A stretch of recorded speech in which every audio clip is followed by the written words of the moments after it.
Operation സിന്ദൂറിന് പിന്നാലെ വിദേശ രാജ്യങ്ങളിലേക്ക് കേന്ദ്ര സർക്കാർ അയക്കുന്ന പ്രതിനിധി സംഘത്തിന്റെ ഭാഗമായ ഡോക്ടർ ശശി തരൂർ എംപിക്കെതിരെ കോൺഗ്രസിൽ പടയൊരുക്കം.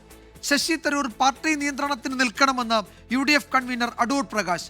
പാർട്ടിക്ക് വിധേയനാകണമെന്ന് ശശി തരൂരിനോട് മുതിർന്ന നേതാവ് PJ കുര്യനും ആവശ്യപ്പെട്ടു. കോൺഗ്രസ് അനുമതി നൽകിയില്ലെങ്കിലും ശശി തരൂരിന്റെ നേതൃത്വത്തിലുള്ള സംഘം ശനിയാഴ്ച യാത്ര തിരിക്കും.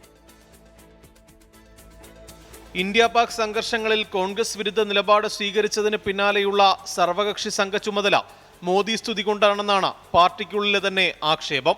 അത് പരസ്യമാക്കുകയാണ് സംസ്ഥാന കോൺഗ്രസ് നേതൃത്വവും. ശശി തരൂർ പാർട്ടി നിയന്ത്രണത്തിൽ നിൽക്കണമെന്ന UDF കൺവീനർ അടൂർ പ്രകാശ്.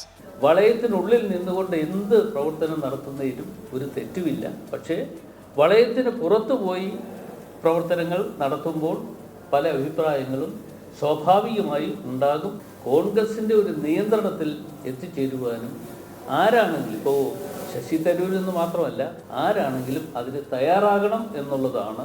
തരൂർ പാർട്ടിക്ക് വിധേയനാകണമെന്നായിരുന്നു മുതിർന്ന കോൺഗ്രസ് നേതാവ് PJ കുര്യന്റെ പ്രതികരണം. ആ ഇൻവിറ്റേഷൻ കിട്ടിയപ്പോൾ അത് അക്സെപ്റ്റ് ചെയ്യുന്നതിന് മുമ്പേ ശശി തരൂരിൻ്റെ കടമയായിരുന്നു അത് കോൺഗ്രസ് പാർട്ടിയോട് ഇങ്ങനെ ഇൻവിറ്റേഷൻ കിട്ടിയിട്ടുണ്ട്, അക്സെപ്റ്റ് ചെയ്യാനുള്ള അനുവാദം വേണം എന്ന് പറയണം. കാരണം ശശി തരൂർ കോൺഗ്രസ് പാർട്ടിയുടെ MP ആണ്.